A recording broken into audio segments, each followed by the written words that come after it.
नवरात्रि रे सुना संकाटा गिफ्ट मिलला कि नहीं जानिया पे वीडियोटा लास्ट पर्यंत देखंतु। हेलो हाय नमस्कार जय जगन्नाथ मु वर्षा वेलकम करूची आपण मानको आम फैमिली ब्लॉग आम जीवन डायरी को मां का आशीर्वाद सहित 9 दिन टा बहुत कष्ट रे कटि गलानी आ बस लास्ट गोटे दिन सब दिन भली आज भी जदी टिके पादुका मां कर न पाइबु ताल त हमें पानी पी परिबुनु सेति पई प्रथमे हमें दुई जण बाहरी गल्लु बासंती दुर्गा मंदिर माने मां का पीठ को आज तो आम मानकर नवमी थिला हेले मृण्मयी देवी पाखरे आज थिला दुर्गा अष्टमी प्राय तो 90% लोक पीठर अष्टमी को पालती समस्ते प्राय तो मृण्मयी देवी अष्टमी टाक अष्टमी बोली पालती से मेढ़ पाखे बहुत भिड़ थिला आमे माने एतिक समय भितर आम मंदिर रे पहुंची गलु आमे आसीबा पूर्व मो दियर आम छोट सार और मम्मी को धरिकी मंदिर पळे आसिकी भोगराग ऑलरेडी लगे दे सारथिले ओ सान का हाथ रे टिके चंदन लागि जाईची परा खाली पोछि होचंती आ भारी सुतुरा तो तार मोर आज ट्विनिंग करथिलु पिंक पिंक कलर बट कोन करिबा आमे गोटे सिंगल फोटो भी उठेई पालु धीरे धीरे मंदिर रे भिड़टा पड़ुतिला सेतिपई से माने आगे बाहरी गले आ तापर त मते ऑफिस जिबाको थिला ना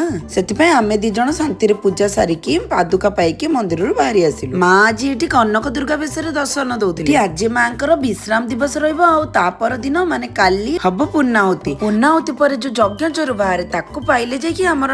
ए जो नवरात्रि रो व्रतटी शेष हो तो बहुत सारा काम अछि काली कुमारी पूजन भी सेमिति रे भी काली पय हमें समस्त बहुत एक्साइटेड अछु देखु नंती मो हस्बैंड को मोटा 9 दिन लानी फास्टिंग करके सुखी जाइनी आ तापर जो खरा बाप रे बाप एबे होची हमर मेन कथा माने नवरात्रि रे मते संखाटा गिफ्ट मिली छि कि नाइ मो नवरात्रि रे के मते संखा गिफ्ट दोची एटा मो बर्थडे रे मिली थिला सेटा पुनी मिली तो उद्यम रे मु एते गप्पडीटा जे गप्पी गप्पी का ऑफिस भी लेट कर देबी आज पय एते की रहिली नमस्कार।